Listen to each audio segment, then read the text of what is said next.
Hey, everybody. Good evening. Welcome to another episode of Midnight Judge After Dark. And the show with all the latest Bless you. diseases. Thank you. Even STDs. Yes, we could drag it an STD here. Apparently, I caught a glimpse of Star Trek Discovery, and I came down with STD. Mikey So Pox. anyway, yes, Mikey Pox. Don't remind me of I am that. your host, Rob Robot Shlomo, the Master Mofo, as one of you put in the chat. I like that. That's great. The Master Mofo. And with me is Mr. Tom Connors. Greetings. And with us, as always, the ever ebullient Mecha Random 42. Hello. Like I said, that toilet paper is paying off for me. So it's Saturday night, and if you're like me, it's if you're in the Northeast, it's raining, and you're using that time to shop for a leaf blower online. that's my Saturday night. Dear God, this is what my life has come to. Yep, Kush says his junk is burning. Burn Willie Woodward says, so are anyway. you sure it was ST Shlomo, or did all internet porn finally give you a virus? No. Actually, it wasn't internet porn. It was updating any video converter. That it didn't give me a virus, but tried to install like some of those bundleware things. Oh yeah, all the malware and all that crap, and then the toolbar I'm stuff. talking about you being sick, but yeah. Yeah. Well, fortunately, I have a pretty good antivirus program, so it was able to block it. So and it quarantined it. So it came and so I ran malware bytes and just quarantine, and we're good to go. But but let that be a lesson to you. Always do the custom install. Yep. Stuff. Okay, all right. Let's just get this brief run. How was everybody's Thanksgiving? It was all right. Yeah, it was pretty good. I need a little bit more than that, Tom. Come on. There was turkey involved. No, that's always good. What'd you do to that turkey? I stuffed that bitch. Nice dinner, nice small dinner, get together, friends and stuff. Other than that, not much. Did some work. Yeah. So fine listeners out there. I learned an important lesson over the Thanksgiving holiday. Never ask a stripper for change. There's that. And in my family we do Secret Santa. That's when everybody chooses somebody and to get something for. The idea is it's secret. You don't know who you're buying for, and they don't know you bought it for them because the family just gotten outrageous. I have 10 nieces and nephews. I said it's the Christmas gone awry. So and that's too many kids to buy for. Yeah, exactly. Which is why we do the Secret Santa now. But I learned something very important. And we also had to buy for the family members. But here's what I learned. If you draw your own name out of the hat, don't keep your damn mouth shut. That's what happened to me. I drew my own name. I could have gotten away easy on this. Oh, Grand Theft Auto 5. Oh, you shouldn't have. Avengers Infinity War. Oh, just what I always wanted. Oh. No, you get something really, and you're like, who did this? You're not supposed to go over $15. Exactly. What? Gibson SG. We all knew the rules, people. Come on. Damn it. Oh, I made the mistake of saying something. Oh, for goodness sake. That's terrible. That was the worst thing I could have done. So but anyway, oh yeah, and unplug the Amazon Echo Dot when my brother's around. Because he just asks it stupid questions all day long. Oh no! Stupid questions and racist questions. Does your Alexa need to file a Me Too? Yes. The NAACP, the Me Too movement. And Gloria Allred. It's a bad sign when Gloria Allred shows up at your door defending Alexa. You know, that's wanting to take her case. Alexa 2, Alexa 2. I keep telling him, it says, don't touch me there. Yeah, and I had to hear stories of days of television gone by from my brother. Okay, do any of you know who Uncle Tanous is? No. Nope. Okay. Yes, that's how it should be. He keeps bringing up this one character from the Danny Thomas show from Make Room for Daddy, Uncle Tanous. Oh my God! Like, now I kind of remember. And I keep and he's like, Uncle Tanous. I said, would you shut up with that? Nobody knows who it is anymore. Oh, how can you not know? I said, because Make Room for Daddy was off the air, but by the early 70s. That's how. Well, they did rerun it a little bit in like 1988. Yeah. But yeah, it's a very little bit. Yeah, it was not a very long-lived sitcom on Nick at Night. No, and okay, good. It's permanently in the vault then, so that's the way it should be. Well, according to my brother, again, another episode of My Brother Dave. What channel is Fantasy Island on? Dave, Fantasy Island went off the air in 1987. No, it can't be. Yeah, Ricardo Montalban. Yeah. Died in 2008. Well, I mean, to be fair, they do rerun it quite a bit, and maybe it's an episode he's never seen. That's the trick. You think I'm dead. I can't help but be touched that you remember me. I deprive your network of power. And when I swing around, I will deprive you of your life. But first, I wanted you to know. I want to hurt you. And then I want to go on hurting you. That's one thing you should ask Nicholas Meyer was that what made you decide not to have Khan and Kirk actually be in the same room together? Khan, honestly, that's the thing.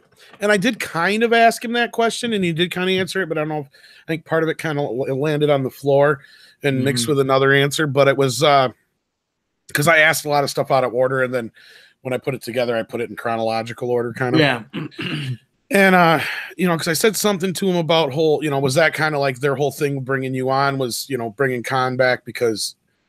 Because he says Khan was not a part of it when I was brought on board or something like that. Mm-hmm. That's him answering that question because I said something.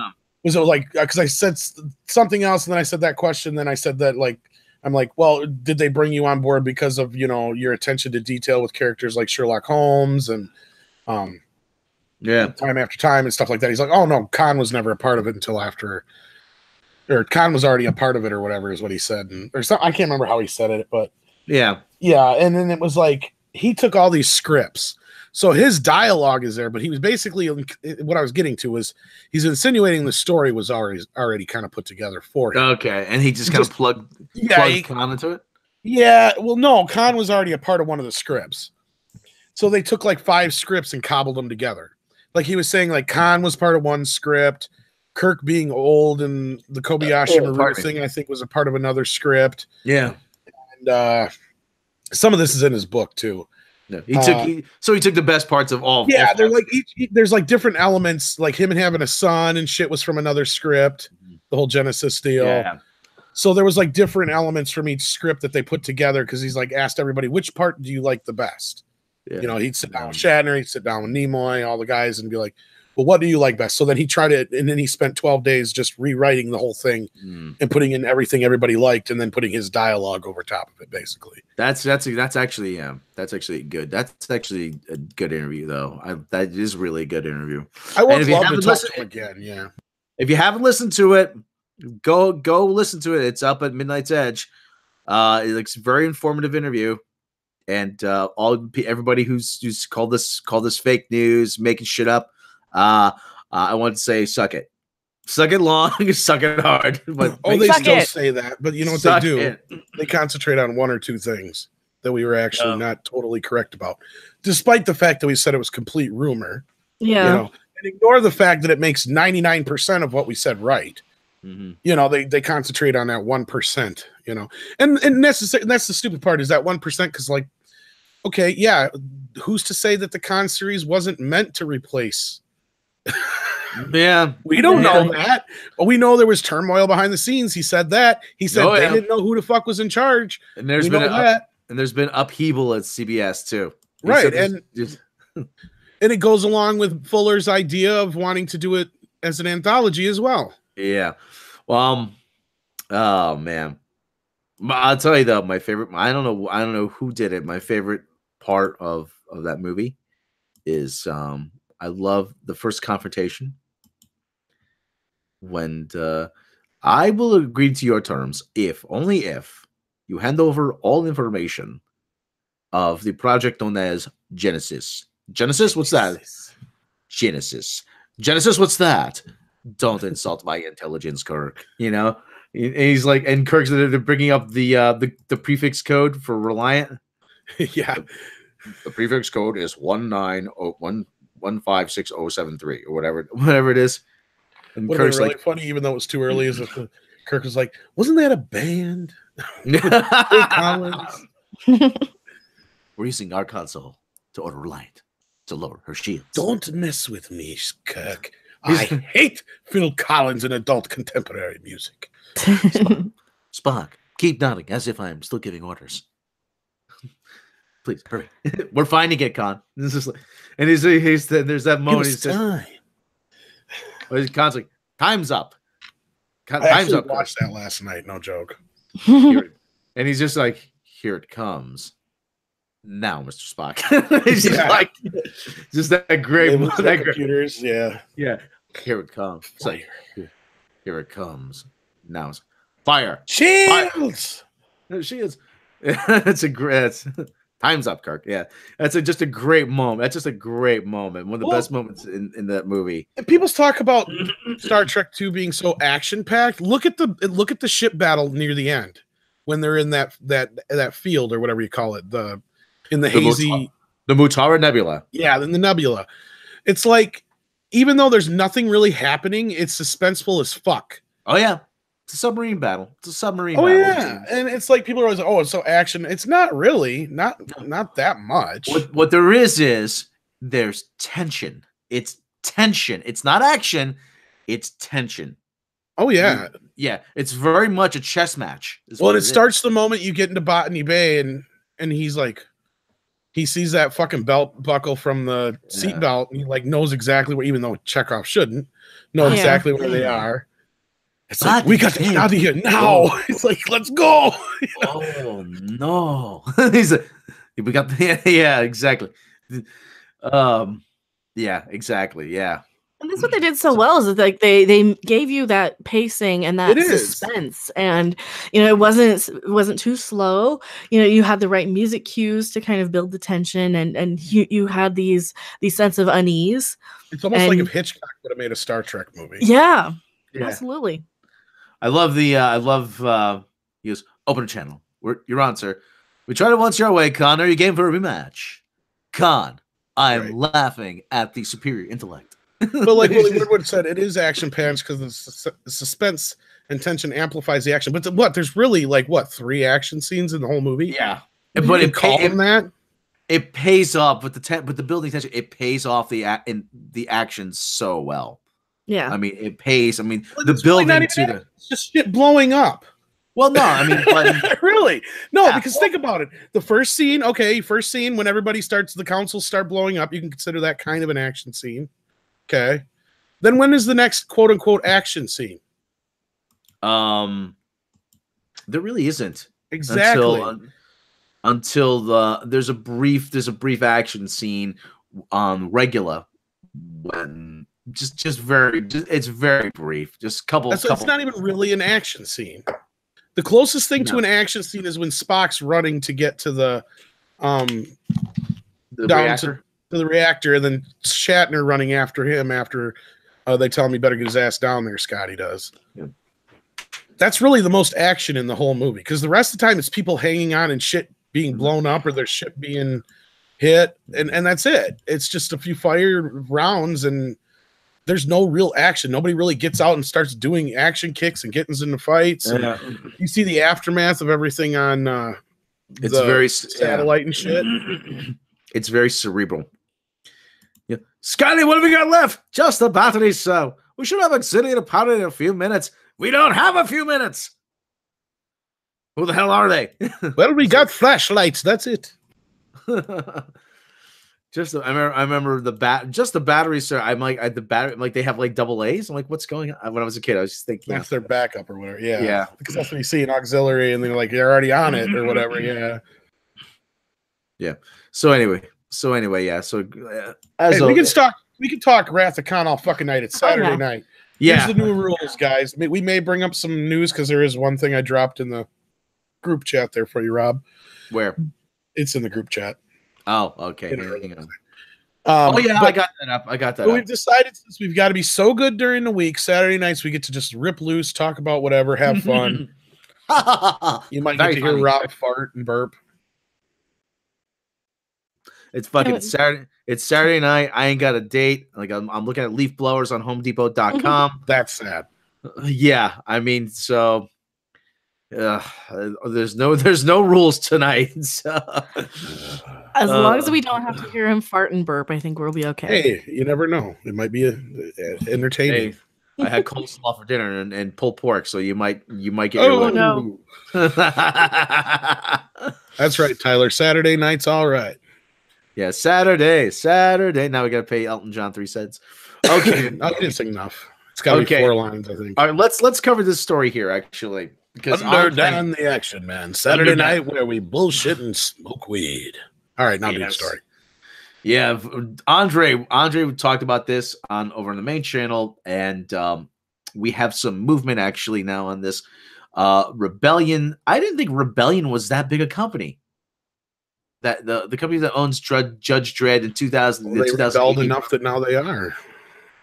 Maybe I don't. It's weird. It tells you how much I know. They bought a studio. Rebellion has bought a studio over in the UK, and it will house the 2000 AD and third-party film and TV projects. So they're going to be leasing this out too, as well. I would take it. This is on Variety. Well, they got to make your money somehow. Oh yeah. Judge Dredd and Rogue Trooper are shooting into action near Oxford, England. Video game company Rebellion, which is moving into film and TV, has bought a large former printworks that will be converted into studio space for its highly anticipated Judge Dredd TV series, Judge Dredd Mega City 1, and its Rogue Trooper film, directed by Duncan Jones of The Source Code. That would be David Bowie's. Really? Duncan, you know that? No, Zoe Bowie is his son. I thought. No, Duncan Jones is his son too. Oh, okay. Is it just me, or do these golf carts look like they were added after the fact? They look fake as fuck here. I don't know why. They don't look like they should be there. They look like they were filmed in totally different sunlight. They're casting shadows. Captured. Casting shadows, which is kind of weird. Yeah, it just doesn't look right. Yeah, well, maybe they look very uniformed. I don't know. What do they represent too? Like they're trying to make them look like they're more important because they have to scoot from one side of the studio to the other, or like it's huge or something. Yeah. Well, anyway, as well as servicing Rebellion's. Is this person dressed in like furry outfit or something? What person? Oh, it's like a hair. Never mind. Go ahead. I'm just observing the picture too much. Now I'm looking for like Where Waldo shit. Yeah. As well as servicing Rebellion's burgeoning slate of TV and film projects, the studio will also be made available to third parties. There you go. In a boost for the entertainment industry in Britain, where demand for space is outstripping supply. The site in Didcot. If anybody from the UK is out there listening, let me know if it's Didcot or Didcot. About 50 miles west of London. It was previously a printing press for the Daily Mail newspaper. Son is working for the Daily Mail. It's a steady job, but he wants to be a paperback writer. With large soundproof spaces already in place, I feel a sneeze coming on. Parts of the facility will be ready for use within weeks without the need to go through the lengthy planning permission process. Do you need a second? Yeah. Major expansions are underway at Pinewood, Shepperton, Church Fenton, and other studios. And there are plans to build new facilities in Liverpool, East London, and Leeds. But with its proximity to production, Liverpool, man, his football team, of course, is Everton. With its proximity to London and bases, but with its proximity to production bases in London and Bristol, the new Rebellion Studios will provide much-needed additional space now. It boasts an overall area of 220,000 square feet, including a 25,000 square foot soundstage. Jason Kingsley, who founded Rebellion with his brother Chris, said the site would be used as a location as well as a studio. The company expects to create up to 500 new jobs as the new studio gets up and running. In the gaming world, Rebellion is known for the Sniper Elite series. That's a good game. And why don't they do anything with Judge Dredd then? I don't know. Good question. I can picture a Judge Dredd open world game. That's what I was thinking. I'm like, that's like a perfect fucking game. Yeah, you do like an open world Judge Dredd, kind of like Batman Arkham Knight, or Arkham City, or the new Spider-Man. You can do an online version where everybody can make their own judges and shit. Yeah. Yeah, actually, yeah. Like I would make mine look like Bobcat Goldthwait and called mine Judge Zed. But yes, can we do that? Violation of statute of the judge, jury, and executioner. Yes, can we do that? Law. See, I would actually watch that.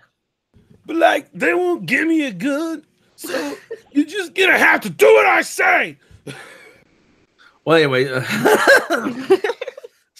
moving down the article, we've got a huge library of good stories, and we'll do original stuff as well. Kingsley said, "We make computer games. VFX is an area we're looking at as well. There is a whole bunch of interesting stuff, but you do need the craft skills, and you need facilities, and it's hard to find them. We're looking." And we couldn't find anywhere to shoot stuff we have ambitions to do. So, okay. Pretty big facility there. Well, that means that we're probably definitely getting that Judge Dredd series. Well, it's not technically Judge Dredd, but it is. You know what I mean? Mega City 1. Yeah, Mega City 1. Sorry, I couldn't think of the name. If I look down, it was right there. Yeah, Duncan Jones is a big name to have attached to this too. So there you go. I think that's somewhat good news for Judge Dredd fans. Andre's going to be happy. Yeah, I sent him that. Hopefully he'll get it by morning. So expect a Judge Dredd video on top of all the other shit we've been working on. Nice. But what this does is it gives them like studios to immediately. I mean, they don't, like I said, they don't have to go and lease space at Pinewood or whatever.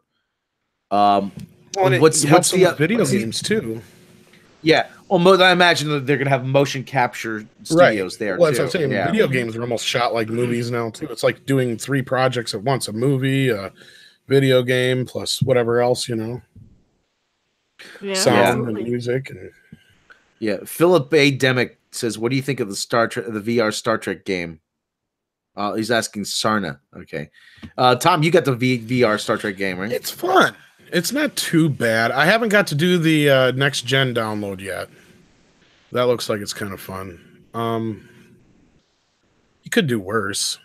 I mean, at least you get a choice between the Kelvin and the old school Enterprise. And basically, you just you go in there with a bunch of other people online, and I think you can play single player as well. And you're either a captain or you're, one of the other positions, and the captain sits there and barks orders, and you do it. I damn near got my crew killed every time. So yeah, I've seen it. It looks really fun, and it just looks really complicated and really hard. It's not as hard as you think. Phrasing. Like, because it's just like you're looking down at your console. Yeah. And all your shit's there, and the captain has access to everything. Yeah. But basically, when he initiates something, it's like him initiating the order. And then whatever, whoever, whether it's a science officer or whatever, has to scan or do this, and your buttons are right there. It's like scan object. So you just point at the object and you hit scan. You know, it's not that hard. You know, it's really, it looks probably more complicated than it really is. Okay. You could also be a red shirt when you start the game immediately and die on an away mission. I did not know that. That one is news to me. I did not know anything. I have not done an away mission yet on VR. So unless he's joking. Take a look at the other headline though in this Variety News article. Dutch mental health facility treats gaming addiction in teens. Oh God. It's not an addiction. It's called lack of discipline. You need the discipline. Discipline. What you need is a discipline. Yeah, but I wish my kid needed. And this was other sad news. We lost character actor Ricky Jay. Some people might recognize him from like Boogie Nights and Deadwood. So that's too bad, but not a hugely successul actor, but a great character actor just the same. So pardon. There you go. We said no burping and farting. You got one. There you go. got one out. I'm a very gassy individual. Yes, you are. My nickname on my dating profile was Gaseous Clay. So I mean, I don't think that's something to be proud of. I am the gases.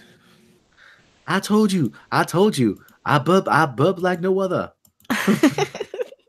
Float like a butterfly, burp like a bee. I'm gonna beat the ugly out of him. So. Patrick Ollinger wants to know how was my Thanksgiving. It was very trying. Yeah, I said this before. If you do Secret Santa in your family and you draw your own name, keep your full mouth shut because you'll have the easiest Christmas going. So, but I had to fess up and be honest. Look what honesty got me. Yeah, Tyler, you're not wrong. We need a damn Deadwood movie before everybody dies. Like a third of the cast is already dead. Just don't jinx anyone else. They're supposed to be making that, right? Yeah. But half the cast is dead. Oh, brother. Well, we just lost Ricky Jay there. We lost, what's his name? Booth. What's his first name? He was in Tombstone. Powers Booth? Yeah. I think that's his name. A couple years ago. Yeah, and then we also lost who else from the show? I think there's at least one. Yeah, Powers Booth. There was at least one or two more I think we lost as well in the meantime. But yeah, they need to get her done. Get her done. Just do the Disney thing, Tom, and CGI half the characters. I hate that. What else we got in the news here? What else was there? I don't know. I'll have to look here. Actually, Powers Booth was in a movie that actually freaked me out as a kid. Southern Comfort. Well, I will never go to the Bayou because of that. Bye.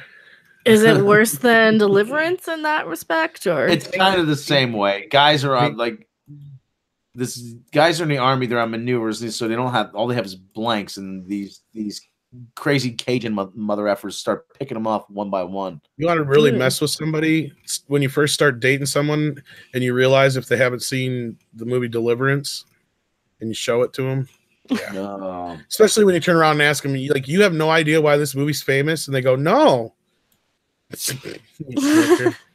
Patrick Ollinger, do I like ramen noodles? Yeah, I like ramen noodles. Ramen noodles are good. Squeal like a pig, boy. Make him squeal. I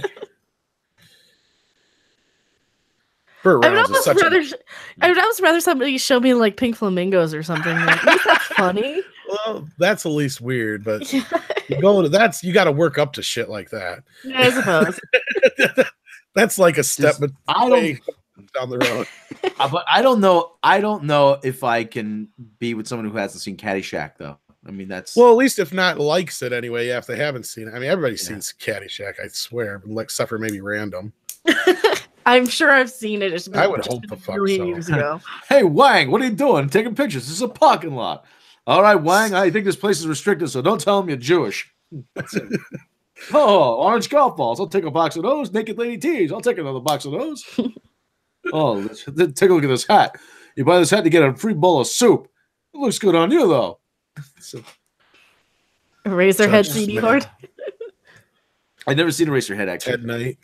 Okay, Eraserhead is so weird. Like the first time I saw it, I was I was desperate to try and make it go by faster, and then the second it was over, I'm like, I need to watch this again. It's one of those movies where by the time you reach the end, you just completely flop about what you think of it.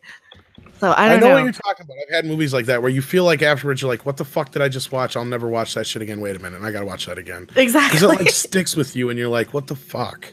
Yes. You know, I've had that happen. I don't know how many times, but it's a happy accident sometimes when it's a good movie, actually. Yeah, I'm not finding anything really important to talk about other than you. Oh yeah, you guys were going to talk about Doctor Who leaving already. Oh, I remember what the other thing was too now. But let me just say, like, movies I've never seen. There's a guy. Hold on. There's a guy. This guy named George Igor. He's got a YouTube channel. He went to Harry Potter World. It's pronounced Igor, whatever it is. Oh, whatever it is. But let me just screen share that. Come on, that was a young Frankenstein joke, Rob. Igor Frederick. It's pronounced Igor. But this is the video in question, though. This guy goes to Harry Potter World. This is like, I don't get Harry Potter. I honestly don't. And so if you want to see my reaction of what going to Harry Potter World would look like. I've never even watched Harry Potter. Yeah. Not more than like part of the first movie, and that was it. Yeah. So Harry I Potter, mean, they're so I've seen most of them. I don't remember a thing about them. They were just in one ear, out the other. I even watched them with riff tracks, and I don't even remember them. Yeah. So, but anyway, go watch that video. I mean, go find that video. It's actually pretty funny. But then he goes to the Simpsons World next door. There's a Simpsons World. Yeah, right I next to there. At Universal, right at Universal Studios. Exactly. He's walking around. Yeah, now this is my speed. He goes to get the Bort license, Bort keychain. He had 2 racks of Bort keychains. 2 racks of Borts. Okay, I need that.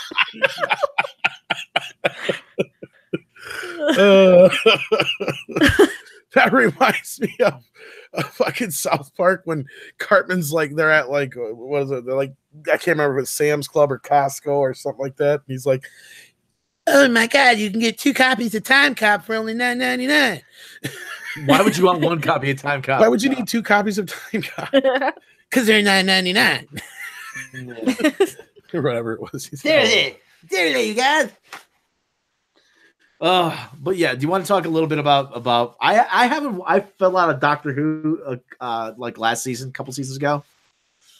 The last thing I remember was the Christmas special when the guy was had the power thing inside of him and he was a superhero. Yeah. Which is not a good sign. No. But so yeah, it's a Chris Chibnall, or as I call him, Chris Chinballs.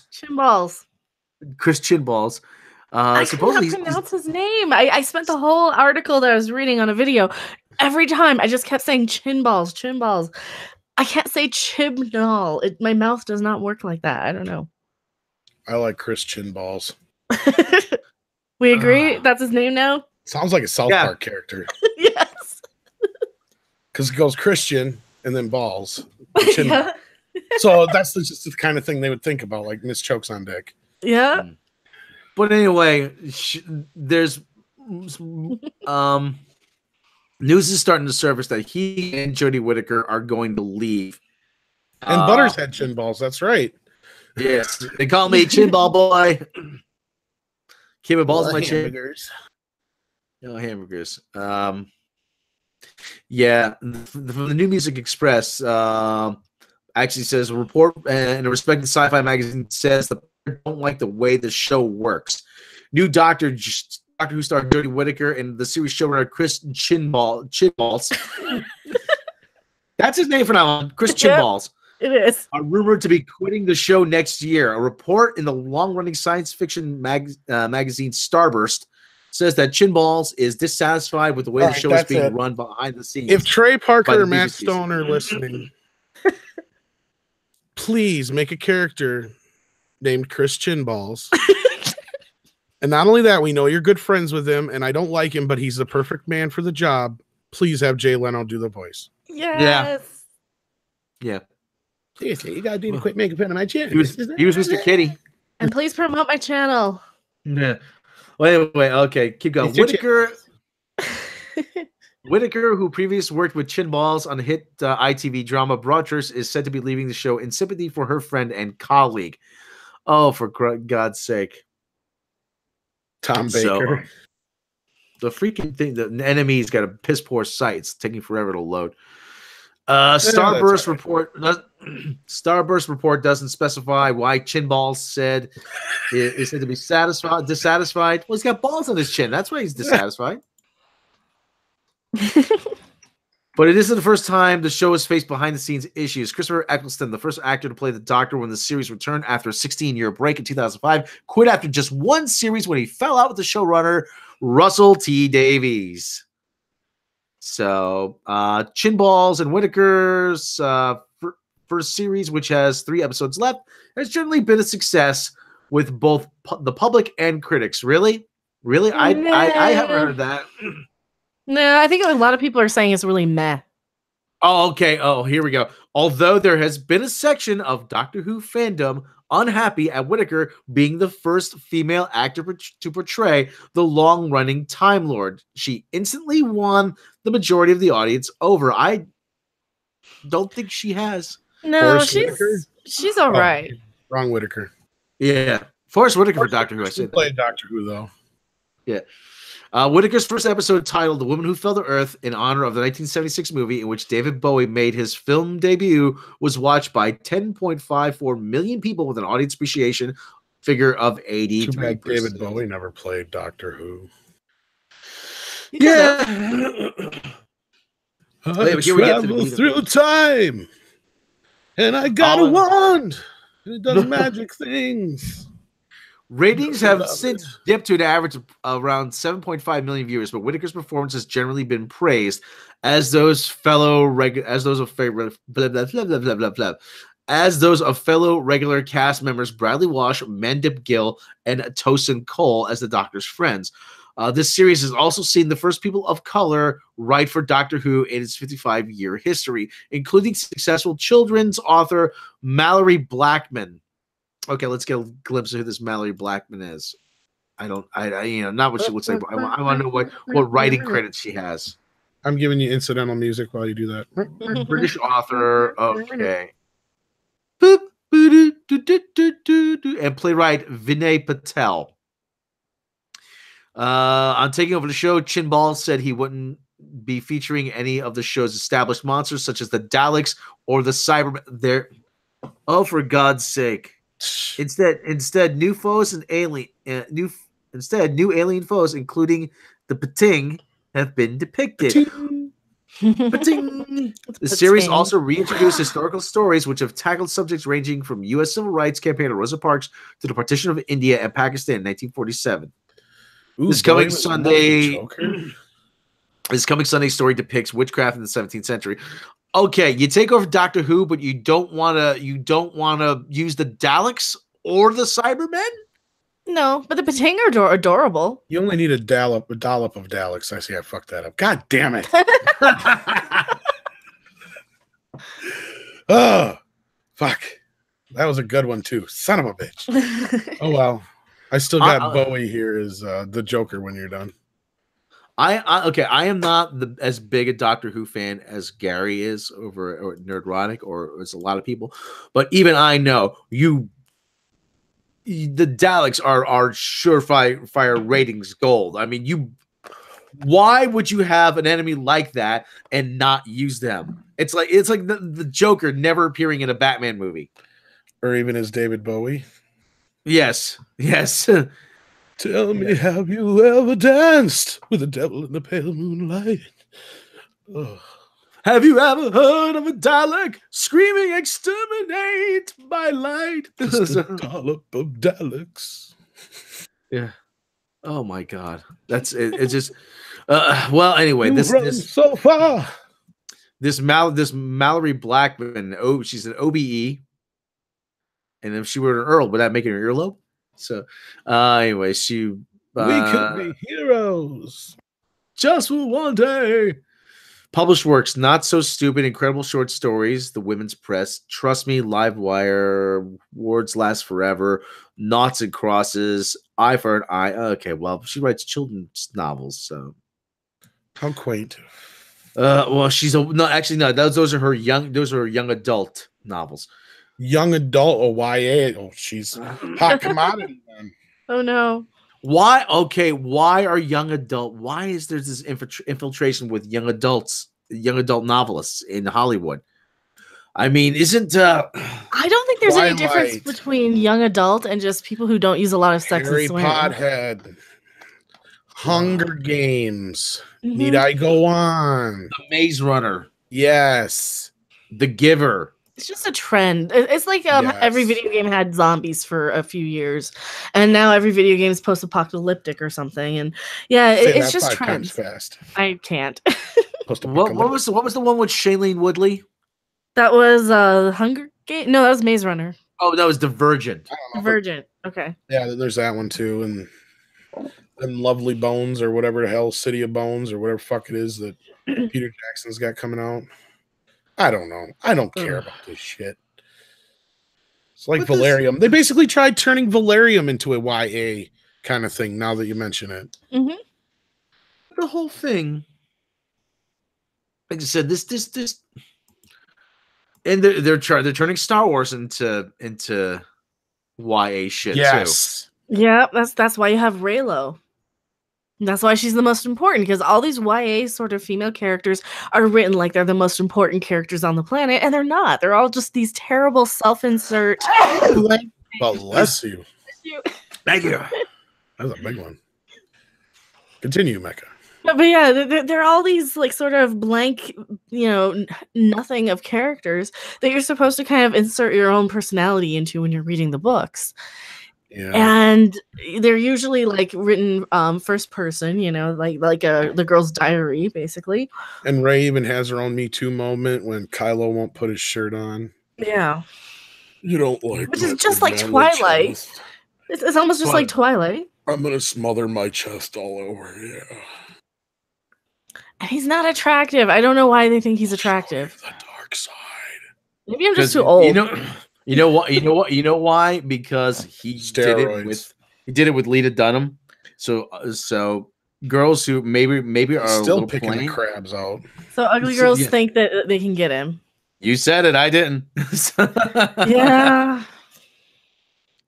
But well, not only that, he's not your typical Hollywood leading man type. He's a Sylvester Stallone type. He's a older Harrison Ford. Let the past on. Kill if you have to. He is basically Sylvester Stallone. He could play a young Stallone too.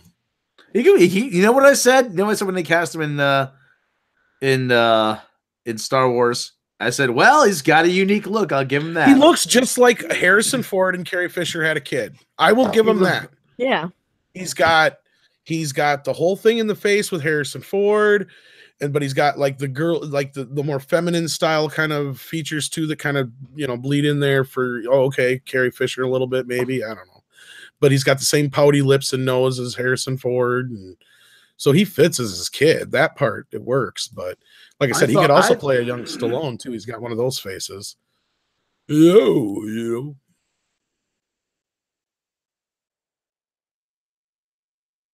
honestly, I thought he looked like Gilligan. Honestly, now just sit back and I'll tell you a tale of a fateful ship. I mean, let me like this is yeah.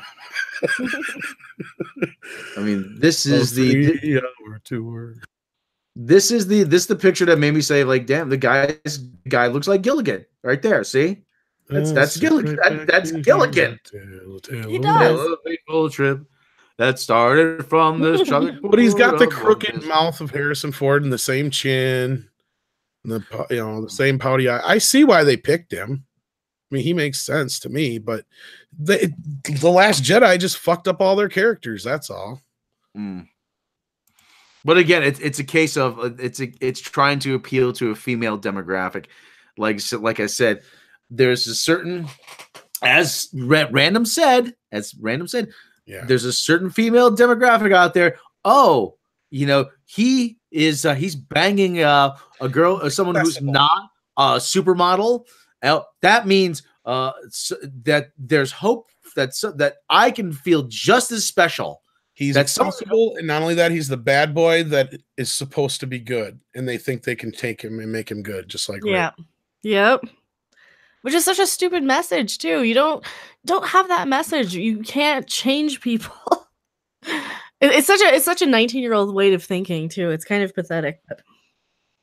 Yeah, DJ, it's well, look who's writing all this shit. It really is. I mean, oh God. They are Tumblr people. I hate to break this to you, Nicole Malo. She says it will have Gilligan as a pot smoking hippie. Bob Denver kind of was though in real life. Was a pot smoking hippie. It was like one of the most famous. Yeah, he got arrested in like how many fucking times, right?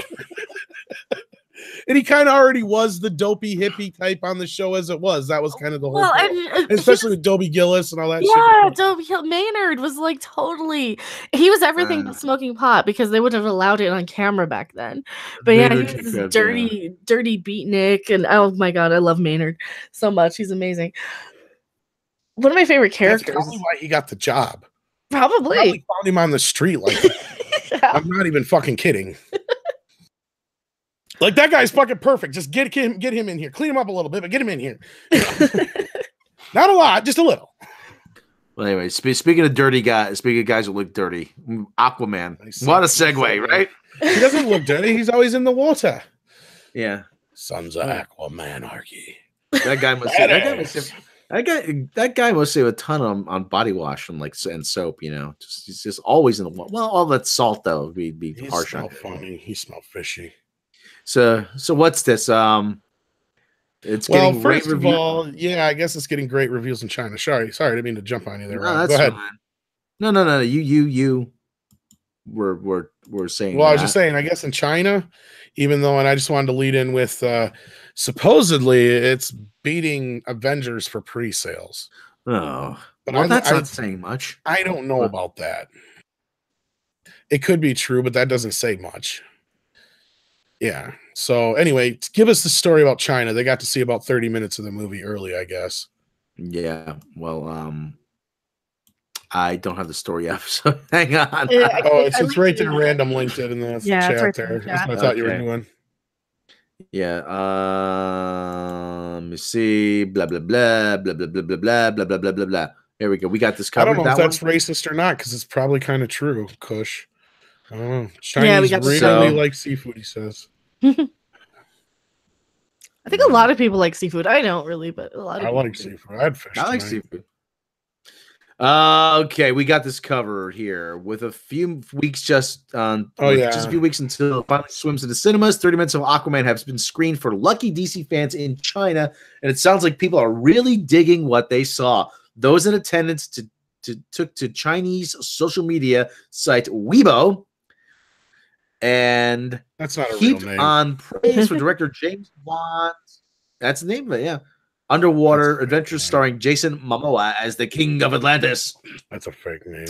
The English translations of the original posts via Reddit make it clear that the audience went crazy for the action sequences on show. The chemistry between Momoa and Amber Heard as Mira, the score from Rupert Gregson Williams, and just about everyone seems to have fallen hard for Nicole Kidman's Queen Atlanta. I was going to say Atlanta, Arthur Curry's mother. You can read the reactions further below. Aquaman is so beautiful. When it is released, it will definitely blow up. James Wan's ability to take control when shooting the fight scenes is just too good. That Nicole Kidman fight scenes had me in tears. This from a guy named Wang. Phrasing. Giggity. Now, Wang, don't get all hot and bothered. All throughout Aquaman 30-minute footage, I literally had a Chican face on. Wow. I don't know what a Chican face is. I don't know what that is. I think that's probably racist. I don't know what that is. I don't know. Let Maybe me. That means a happy face? Yeah. Maybe. Search for Chican. Well, you're looking at hey, man, he's got like a Chicano face, you know, man? Yeah, Tyler Bioshock reminded me that Julie Andrews has a part in the film, evidently doing a voice. And yes, Slithering Peanut, you are correct. Adam Tickets, the ones reporting this or whatever, are owned by Warner Brothers execs. Then it does need to be pointed out as well. Okay. According to Google, the Japanese term chikan, plural chikan, any act of public molestation or offense, usually of a sexual nature, against unsuspecting victims. That's worse. Me too, the Chinese people. A person, usually a man, who rubs against or gropes others, usually women in crowds, and often trained. I told you, sexual pleasure. Oh my god! Bad choice of words there, buddy. Bad touch. So, what face would he be making now? He'd be making his own face. Wang said this. No wonder why. Of course he did. Yeah, of course Wang did. Of course Wang said it. That is so the type of thing that Wang would be up for. I don't think we need to read anymore. They said Wang. Oh, and I don't even drink. Yes, Tyler. Oh, Wang. It's just so fitting that Wang would be to the entire Chinese audience, right in their fucking face. Bukkake. Oh god, that's Japanese though. Bukkake. Don't ask me how I know what that is. Just I don't think we need to read anymore. Like that takes the cake right there. We have to end on a high note with that one. Wang. Oh, Wang. Yes, Herpington. Excuse me. What the fuck? Yes. You heard it from Google's lips to your ears. That's here. Let me. I'll link the. We got this covered, and nobody from We Got This Covered. Here's the article from We Got This Covered. Nobody from We Got This Covered ever once questioned this. They probably didn't look up what it fucking meant. Or something was lost in translation. Probably. It made Wang feel all funny. Wang is a dirty motherfucker, and they better start looking at it and figuring out why he's doing this to crowds of women, because it made it feel funny, like when he climbed the rope in gym class. Made me feel kind of funny. I like them teeny, toasty, and teeny and toasty when he shrinks his underwear. Wang. Where? I'm low on gas. He had fun tonight. Everybody have fun tonight. Everybody have fun tonight. Hey, he definitely wanged Chung tonight. Everybody wang Chung. That's an awesome fucking song. I don't know what the fuck we are. What on the How I Met Your Mother first season when Ted was trying to hook up with Robin? Yeah, they had a party. All right, everybody had fun. Everybody wanged. Everybody chunged. I told you Weebo was fake. That sounds like some sex shit too. Well, like Weeaboo is like I guess one of those people who are obsessed with anime or something. There you go. But that's more Japanese, I think. I don't know. I think I'm turning Japanese. But they didn't want to masturbation. You really think so? I really think so. They didn't once think to look up what a Chikan face was. Really? Rob, really? Catch that shit. I'm sure what he meant was shock and awe. You know? And like I said, something got lost in translation. Or if the guy fucking said this, they need to look at him and check him out, because the dude's doing some nasty shit. Yeah. In the middle of screenings of Aquaman. We're trying to say he's actually the Chinese version of Pee Wee Herman.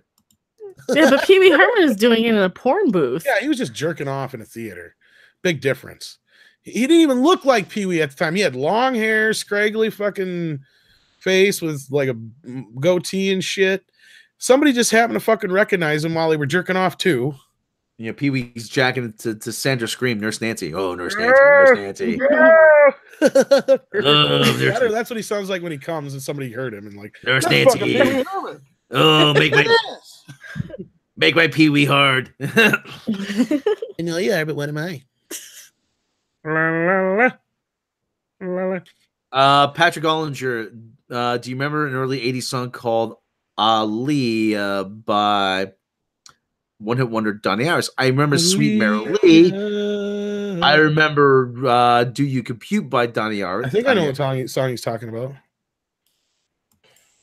I remember Love Is Like a Rock by Donny Harris. I think that's what it is. Thunder Dan says a Sam Kinison bit detected. Yes, that's right. Oh, Nurse Nancy, make my Nurse Nancy, make my Pee Wee hard. Oh! I say we give the harshest punishable. I say we give the hard. You should rename this episode "Wang and Chin Balls." Yeah, that'll never get past YouTube. I wouldn't bite. You never know. Yeah, we give the harshest punishment for Pee Wee. Execute Pee Wee. He'll be doing that big shoe dance from a rope.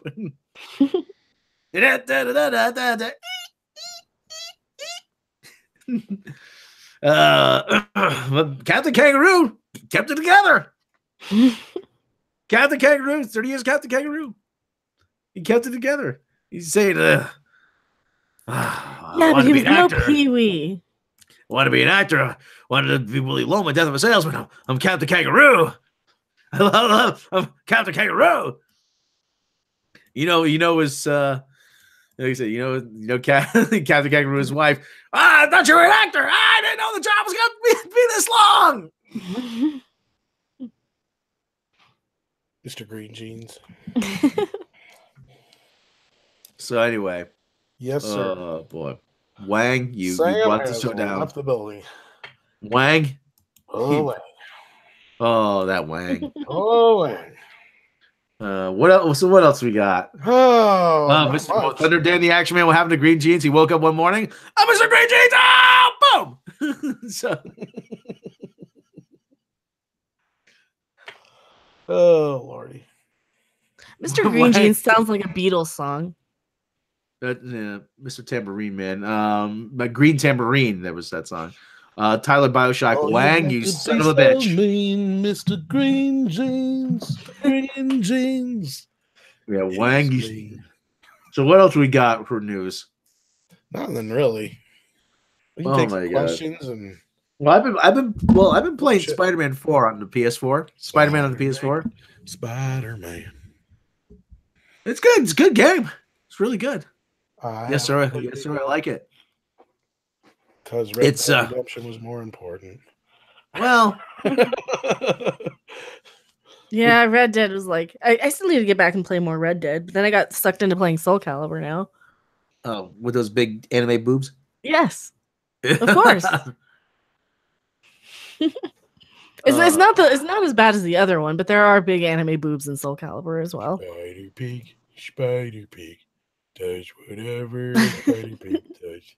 Can he swing from a web? No, he can't. He's a pig. Bacon. Aww. Peter Porker is actually going to be in that Spider-Man Into the Spider-Verse movie. He's not Spider Pig anymore. He's Harry Plopper. Is anybody excited? You know they actually brought Plopper back for like 2 or 3 episodes after that.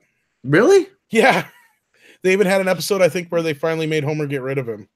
If I remember correctly. And he took him to a farm or some shit. I can't remember. It's been a while, but yeah. Thunder Dan, no.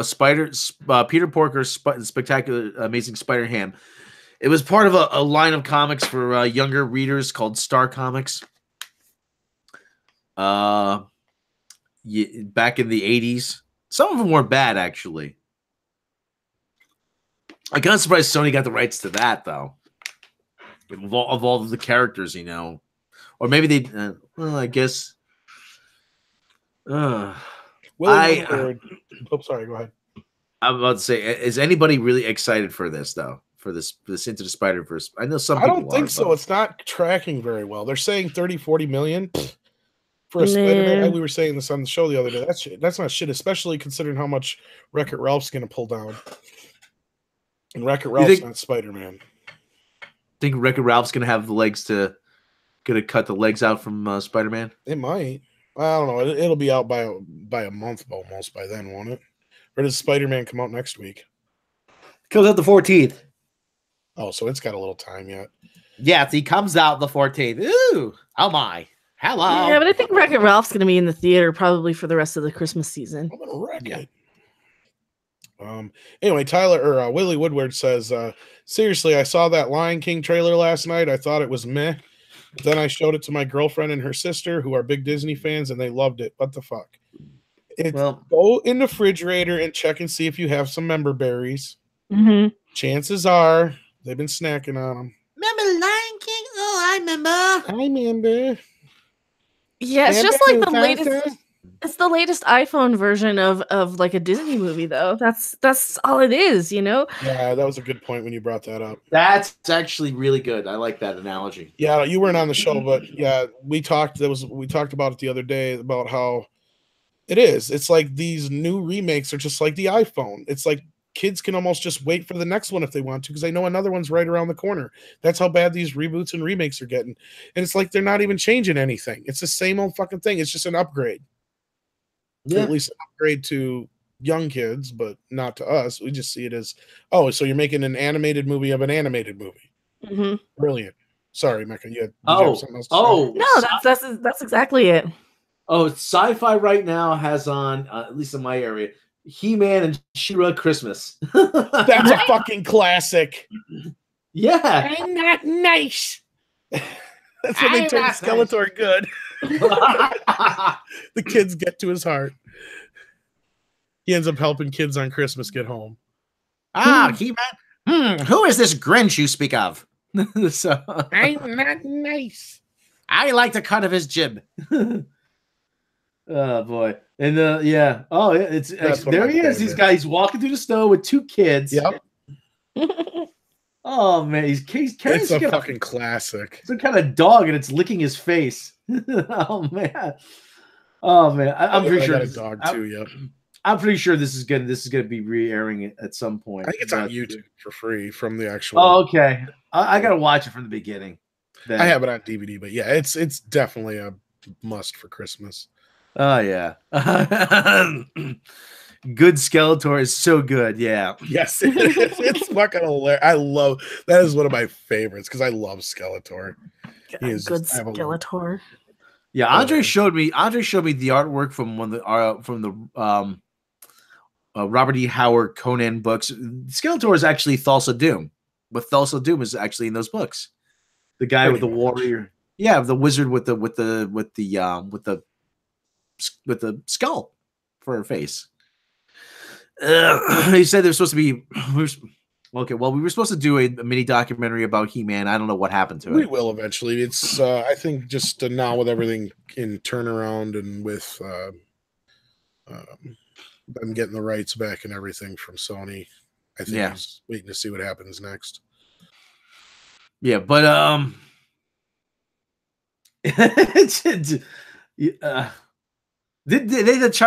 they worried that this guy with a skeleton for a head was going to scare kids?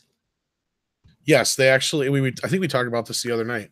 They actually had therapists or psychiatrists or whatever, children's therapists and psychiatrists or whatever, who actually worked on the show to help them determine whether or not kids would get freaked out by this shit. And they basically, I think, the short version is they figured out as long as He-Man's always victorious, and stuff like that, it shouldn't have that detrimental. But it was the same thing on Empire Strikes Back.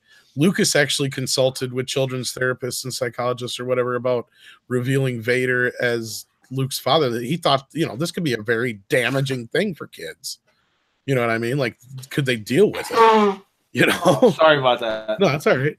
And it's true. You stop and think about it. There's times where little young kids, like, that would fuck with your mind. It did mine when I was a kid.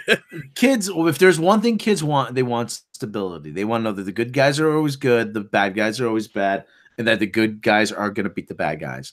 That's what they always want. And to throw a wrench into their world like that could like I said, could be devastating to them on some kind of level.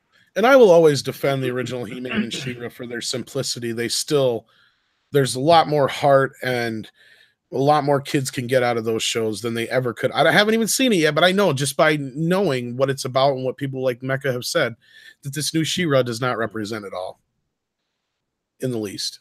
How did you get your powers? I don't know. Yeah, it's just a generic magical girl sort of nothing show. I want to go to a party.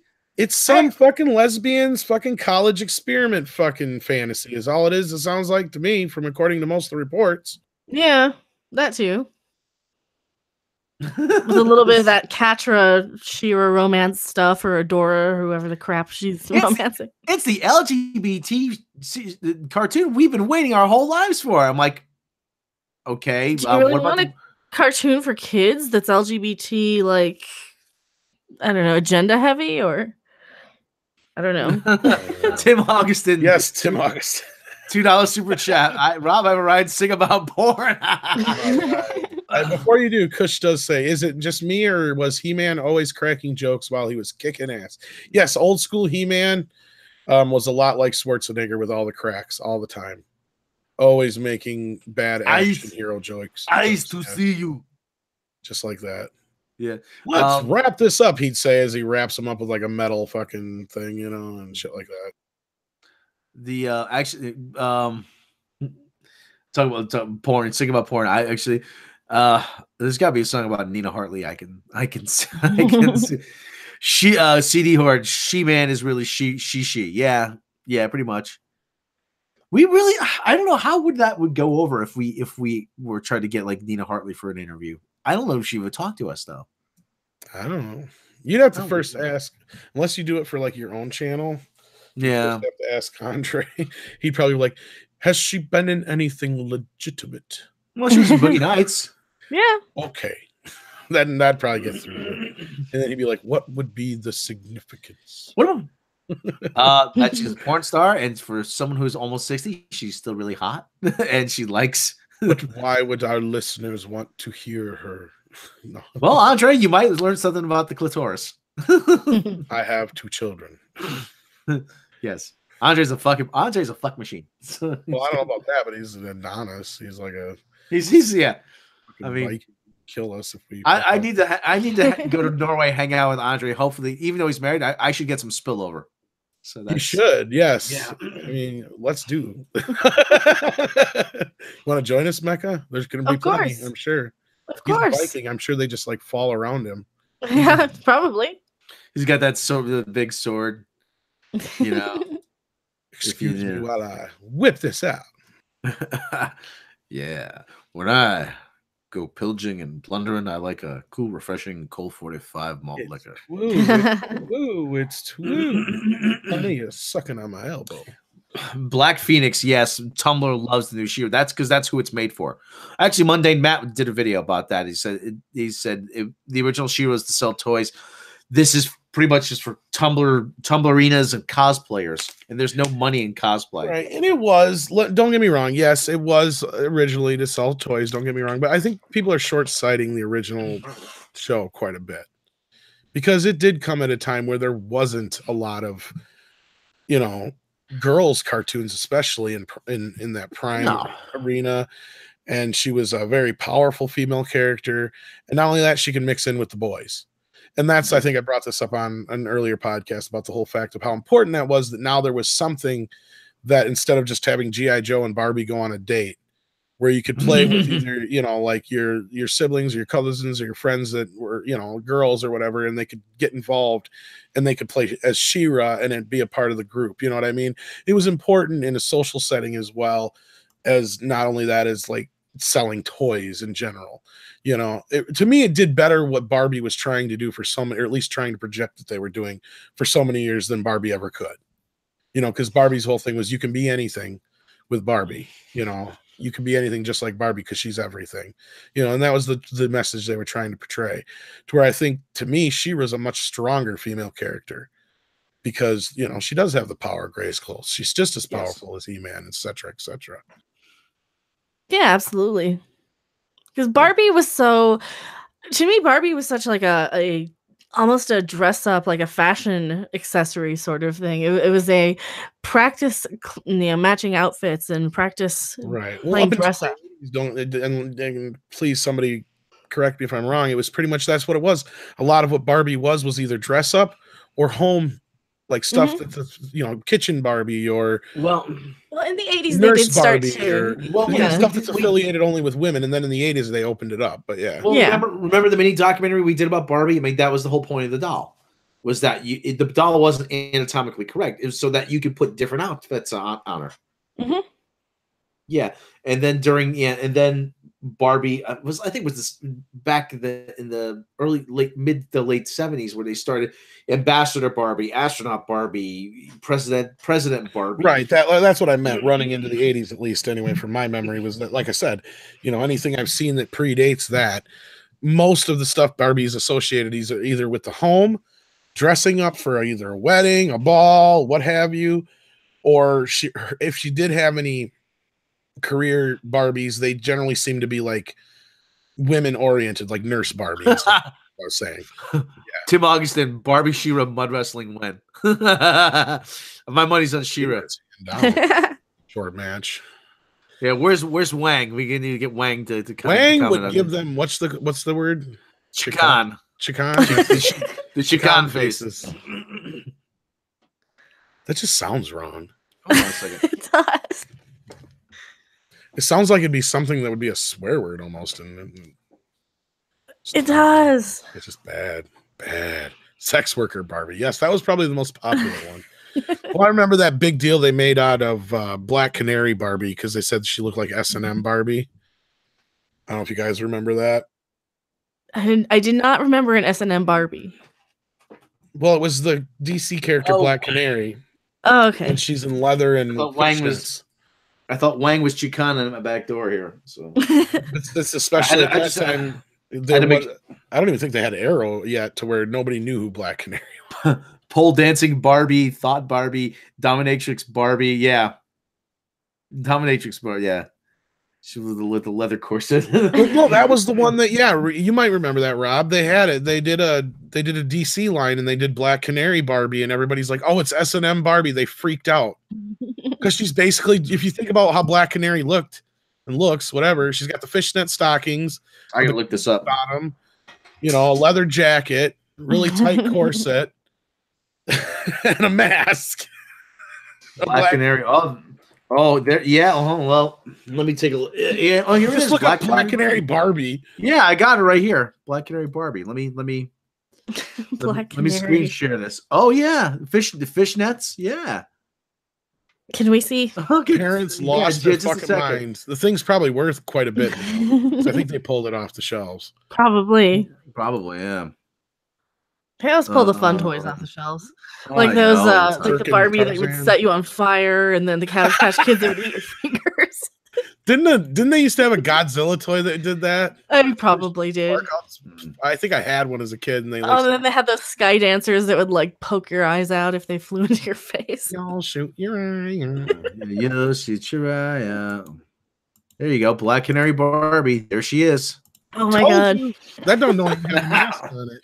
But yeah, she's supposed to have one of those little black masks. Jessica Jones Barbie, actually, more like it.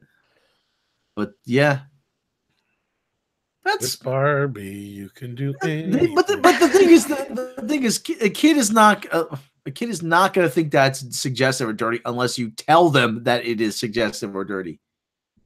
Dominatrix Barbie. Just gonna give her a whip. Yeah. My worm's gonna be here at 3 p.m. I gotta get ready.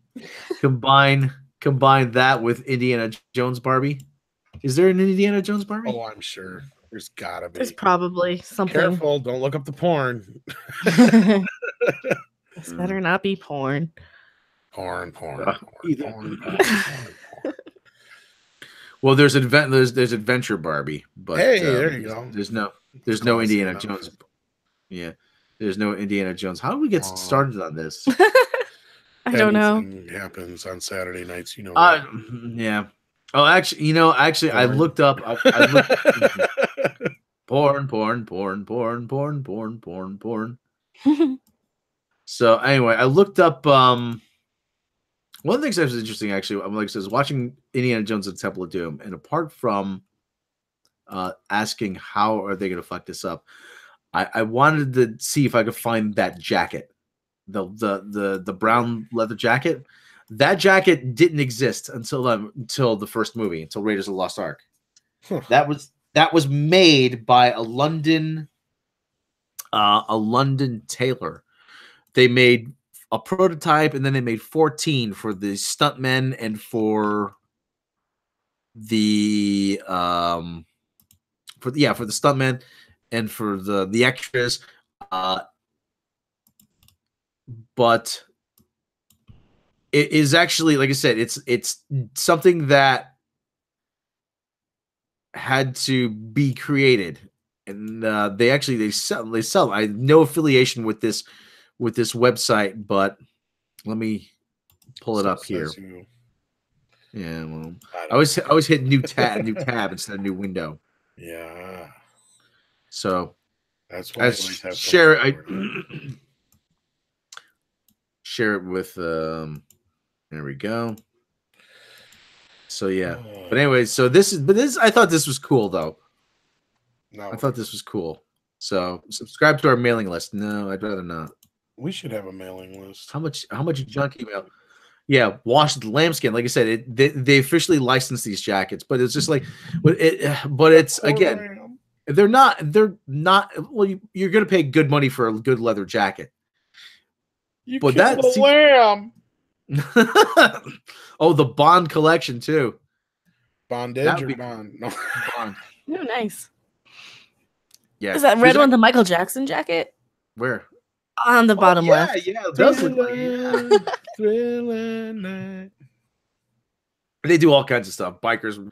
They have famous. They have X-Men jackets. The jacket of Wolverine wore in the X-Men. The X-Men jacket. Yeah, Holmes got the X-Men jacket. It's got all sequined on it, man. See the X-Men. I don't know. Is that coming through? Yeah, you can see that, right? Oh, that's cool. I kind of like that one. Yeah, they are cool. Well, yeah, the orange one's good too. Yeah, like I said, you're gonna pay good money for a leather jacket, but I mean, but this is actually pretty cool though. I think I found my next acquisition. So anyway, yeah. Oh balls. Oh balls. Yeah. Chin balls. Hey, Holmes. Who gave you that name, man? Yeah, man. It's just like, he's got balls on his chin. I wouldn't let nobody call me chin balls, man. Yeah, man, but you got the huevos there, Yeah, but they're supposed to be down there, man. Not up there, man. I don't want to be sniffing my own balls, man. Chin balls? Tyler Bioshock. This is a store that just makes popular culture leather jackets like the Wolfenstein games. What's it called? Do you know? Which game, like the Wolfenstein? There's a store that makes just popular leather jackets like the Wolfenstein game. We want to thank all you guys for hanging out. Yeah, so this is it's getting kind of late here on the East Coast, but I mean, thanks for everybody for hanging out. I believe it's called American Leather Jackets. Okay, I'll have to look at them. I'll have to look them up. But yeah, that's one thing. That's one thing I always like. Because I used to have a brown leather jacket, Newcastle. It was Newcastle promotional item, right? Newcastle beer, and it just got worn out. But it's so identifiable. Every winter, people would, hey, Rob's got the Newcastle jacket on. It would come out of storage, Yeah. So everybody survived Black Friday, right? Obviously. Yes. If you who didn't go though? Because I heard a lot of people didn't go. I didn't actually go. I didn't go. Are you kidding me? So if you didn't go in the chat, type B. Let us know you didn't go. I shot. Friday. Well, I went on Thursday. See, I did a little online shopping. That was it. I didn't have much money to work with, so. Like I said, I was looking today for. I went to Home Depot today. I was looking for a leaf blower. Yeah, a lot of people see. So I'm surprised they weren't wrong about that. I seen an ad about that, or ad. Oh, Jesus Christ! Seen an article about that where they're talking about how this is like one of the worst Black Fridays ever because like a lot of people opt out. Well, who has money? That's another thing. Yeah, I mean, yeah, the economy. Oh, the best economy ever. It's not for everybody. Not for everybody. Yeah, let's not get into that stuff. But yeah, it's insane. Yeah, but anyway, we're saying it's a lot of people. But a lot of people, it's not. A lot of people are struggling to make ends meet. You know, that's you know, but Lewis Black always said has a bit about Black Friday. You know, to me, wow, almost just about everybody in our chat almost. Yeah, to me, it's just he says, you know, every year at the mall, there's a reporter there who says, "Did you buy shit? Did you buy shit? Did you buy shit? Did you buy shit? Get back in there and buy shit! America is depending on you to buy shit today." You know, and then afterwards, it's, "Oh my God, we didn't buy enough shit. We're fucked. We're totally fucked. We're not gonna last till Tuesday." I didn't really see the sales that. Well, I mean, I only look for certain things anyway on Black Friday, but. I mean, unless I'm specifically shopping for something for somebody, I mean, I just didn't see the sales like you usually do. And I knew there wasn't going to be much media sales because of the whole Blu-ray plant shutting down, which I was pretty much, which was true pretty much. There wasn't really, like, not nearly the type of sales you're used to for Black Friday when it comes to movies and games and stuff like that. But I don't know. It just seemed really, I don't know. It just seemed like the thing to do this year was not to go. Mm-hmm. Yeah. Well, the other thing too is that I think you're gonna have, I think there's a backlash growing against Black Friday. Yeah, that too. Studio Tom bought an Elgato Stream Deck just like Mecca, but I asked somebody, you can't use it with Google. No? Oh, bummer. Yeah. We're gonna have to go back to OBS, but we'll just have to make sure the internet's working. Actually, I'm on this American leather jackets thing here. Actually, it's pretty cool. They got buy some. No, not until after the holidays. That's another thing. That's another thing. Lewis Black said, just wait till after Christmas when everything's cheaper. There you go. Depending on the thing, yeah. Yeah. But if Jason Statham, they have the Guardians of the Galaxy one, which is actually, it's all right, but it's the James T. Kirk leather jacket from the 2009 Star Trek movie. Mark Wahlberg contributed. Where's Indiana Jones? Come on, you got to have Indiana Jones. Mm-hmm. Let me see. Maybe that one place that has a license. Maybe it is. It is officially licensed to them. It is. Yeah, Indiana Jones. Yeah, nothing. Yeah. Indiana Jones, nothing. Yeah. So they probably can't make it. Or they can't, at least they can't call it, or they can't call it that. Yeah. Try like Adventure Jacket or Explorer. There you go. No, Raiders of the Lost Ark, no. Indiana Jones, no. Film jackets, film jackets. Like that, yeah. Let's just take a look at film. But yeah, I think there is a growing backlash because Black Friday now, it starts on Thursday.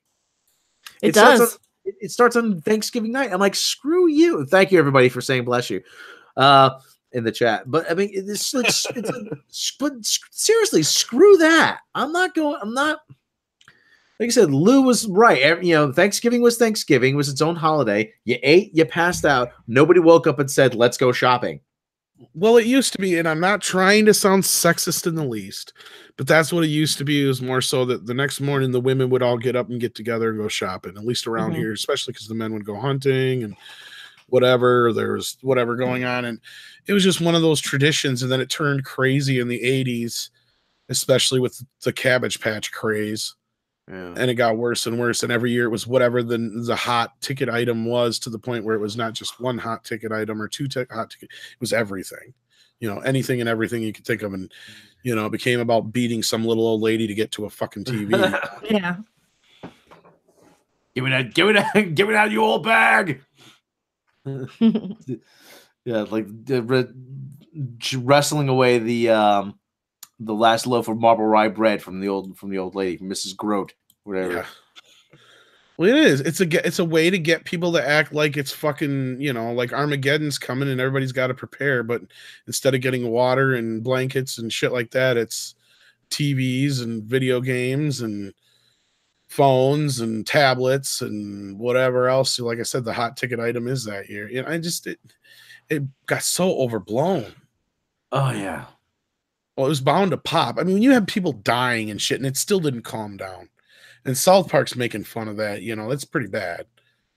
Well, yes, I know. Sometimes Thunder Day in the Action. With a name like Thunder Day in the Action Man, you got to beat up a little old lady once in a while to get what you want. Thunder Day in the Action Man. She's a man. Yeah. No, it's my mother, Austin. The Tony Stark one is actually really nice. I'm still looking. Yeah. Shopping. That's okay. I'm shopping for Injustice 2, and I think I found. I'm the only one not shopping because I'm fucking broke. Thanks. I am too. I gotta buy a house, and I can't afford it. So I'm like buying little stupid things to make me feel better. Buying a house?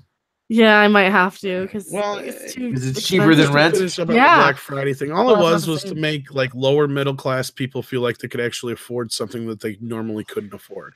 Yeah. Is what really it became a big thing about. And that's what created this demand. Like, I'm the one who's got to get to that TV. I'm the one who's got to get to that laptop. I'm the one who's got to get to that whatever boutique toy for my kid this year, or I'm going to be the worst parent ever. You know what I mean? And it's just got too insane. But anyway, I'm done with that. Yeah, you're right though. It has gotten insane. Yeah, this guy, the Warriors brown leather vest. Leather vests are not cool. Yeah, I'm not a fan of Dimitri Martin, but he said one time, I saw a guy with a leather jacket, thought, man, that guy's cool. Then I saw a guy in a leather vest and said, man, that's lame. The difference between cool and lame is sleeves. So Natasha Cloutier says that Black Friday is a thing now in the Netherlands. Going on 3 years. Jeez, don't pay. If there's anything you guys want to mimic, don't do that. Good God. Yeah, don't. It's terrible. Start playing baseball. I mean, if you're gonna do something we do, I mean, and what's worse is us nerds do it all the time. Every time something comes out, we've got to be there first in line. Mm-hmm. The night it comes out, or morning, midnight. And if we're not the first one to get one, look what Nintendo did with those goddamn mini Nintendos, and now they're everywhere. But yeah, we try telling everybody, don't spend $100 on one. Well, I'm glad I actually waited, but I still haven't bought one, even though I've seen them everywhere. Oh yeah, you can even get them online, I think now, and websites where they're the regular price. But the thing is, though, you can play those games on emulators. You could, but I like them because they're cute. Yeah, and you can hack into them, and you can add a bunch of shit to them. And I also got an Atari one. I'm working on getting a Genesis one eventually. I just like to have them. They're cute. Yeah, they're fun, just because it's like playing the old original games because I got that controller and. It is, and yes, somebody brought up my ultimate great holiday movie, Jingle All the Way. If you watch this movie, it will teach you how to navigate Black Friday perfectly and strategically and take out your enemies and be the winner and get Ultraman. You'll be the Ultraman in your family. Trust me. Watch Jingle All the Way. Available now on DVD and Blu-ray and digital. Download it. Like Skynet. That movie wasn't very good, though, from what I remember. Care. Had Jake Lloyd in it. Yeah, it was like Jake Lloyd's first movie. It also has Sinbad. And Sinbad is funny. What's wrong with Sinbad? Are you racist? No. All right. You don't like this on Sinbad. He got him. He's a funny guy. In my movie, Jingle All the Way is the best holiday movie ever. It's even better than Die Hard. Screw John McClane. It's not as good as Santa Claus Conquers the Martians. Better than Rambo and all them. I will terminate your Christmas. I'll be back. Sam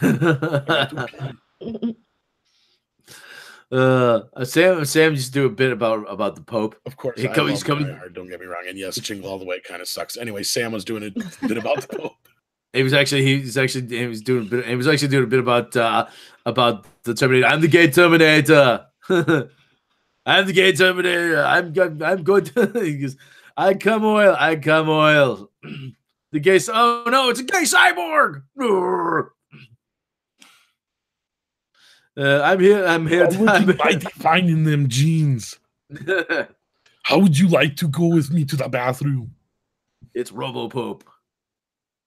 Robopope. It's Robopope. Robopope. He loves God. He hates crime. It's Robopope.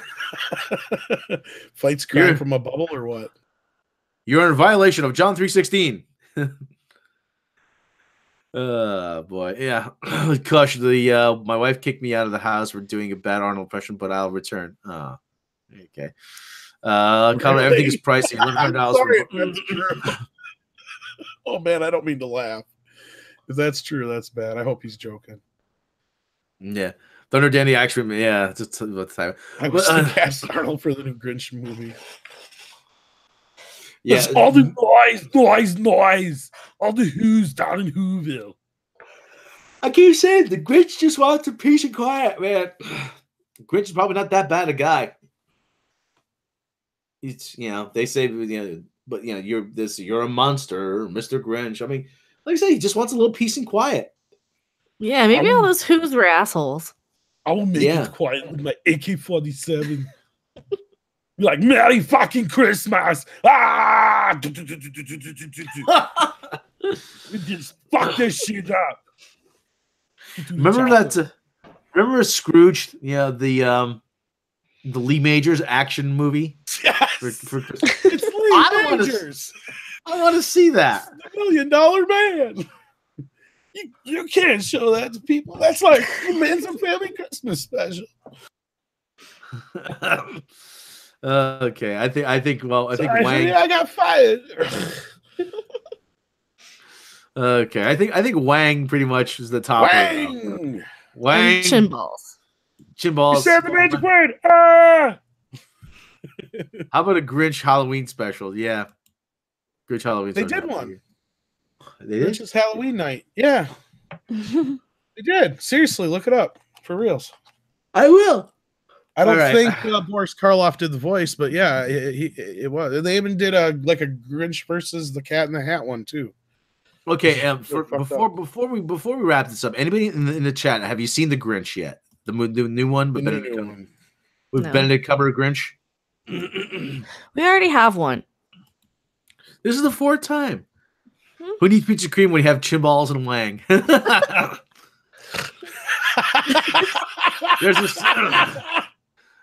a we song are starting a fucking duo called Chin Balls and Wang. End of discussion.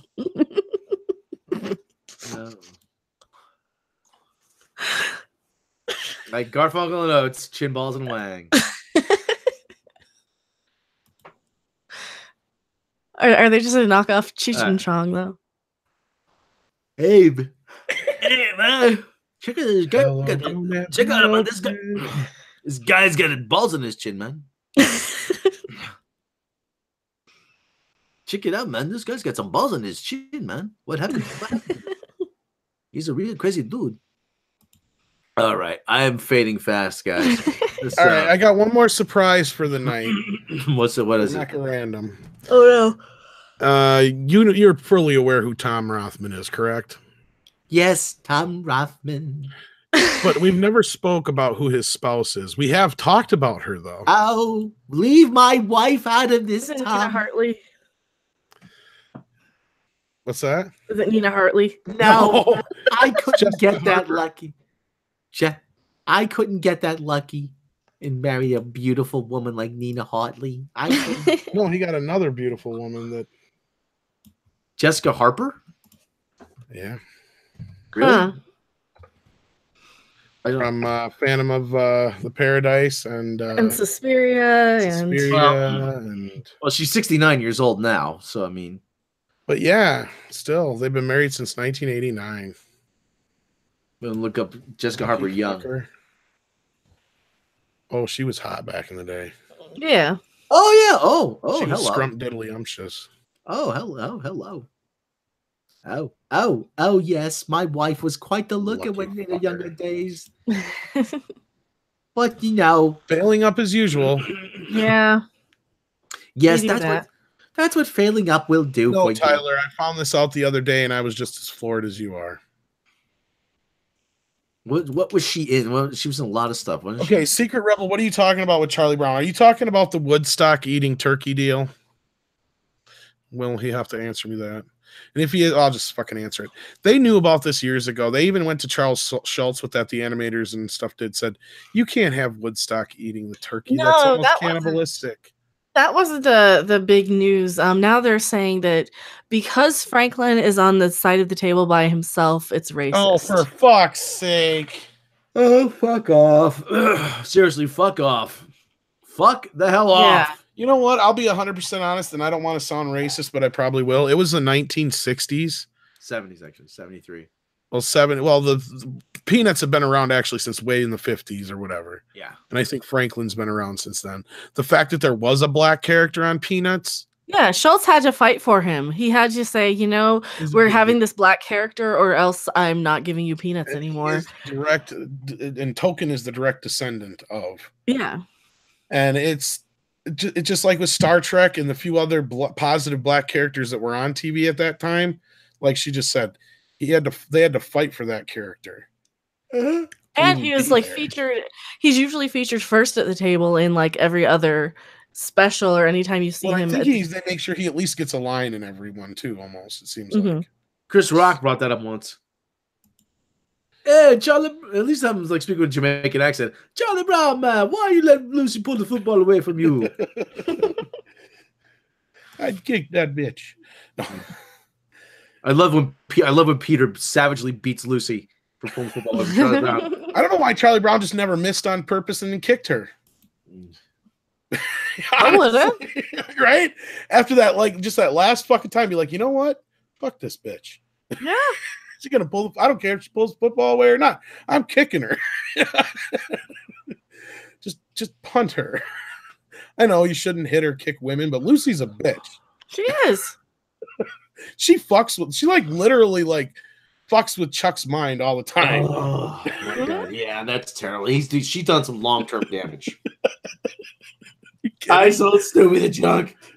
Understand the action, man. That's called a cunt punt. Okay, I think it's time to go. Yeah. I think Rob's fading fast, and I'm getting punchy. So I am.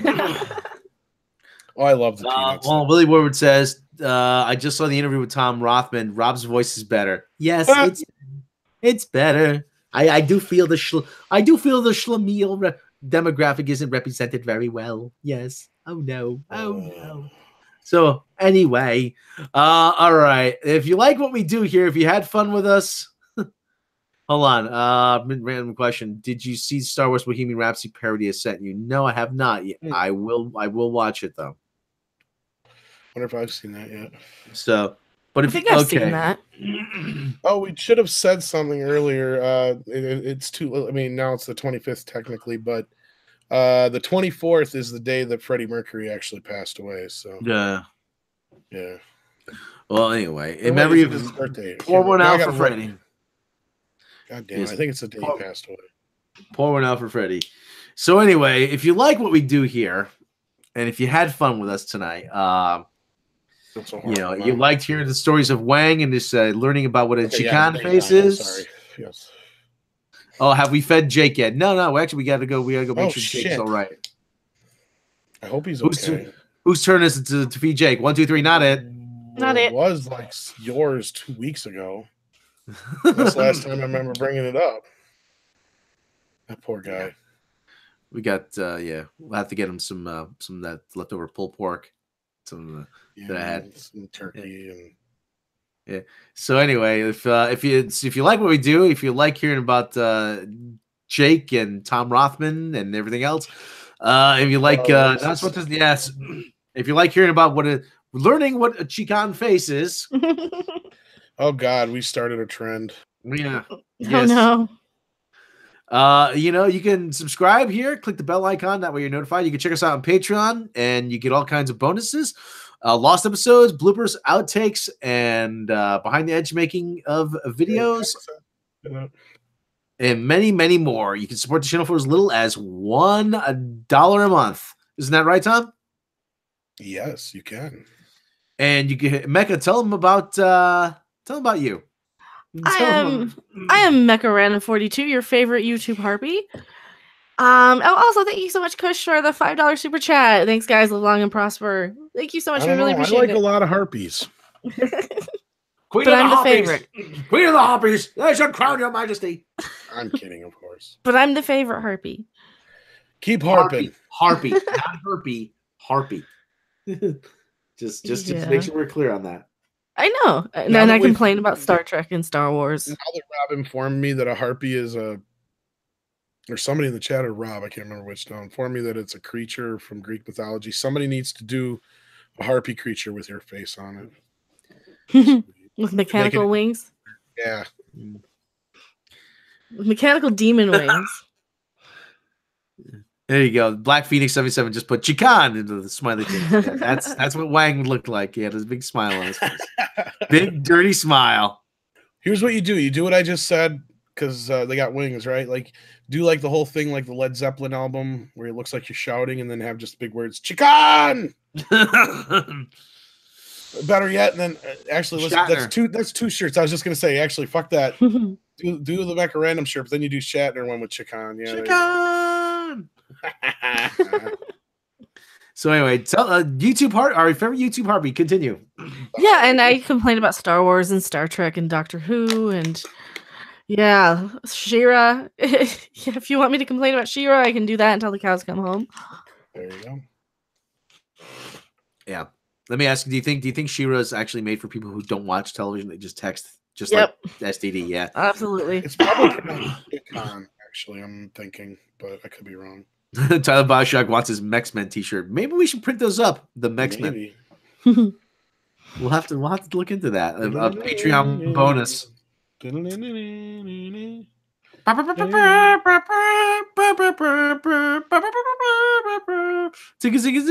Zing. Okay. Like I said, you can head over to anyway. Check out all of our friends, the Midnight's Edge network of channels, I guess. I don't know. Really? What you call that? That works. Nerdrotic channel, Overlord DVD, Captain April. Captain April is actually up to, I think, 830 subscribers. Yay. So he's inching closer. He's inching closer. Who else? Check out my channel, Robot Shlomo, which I have to update.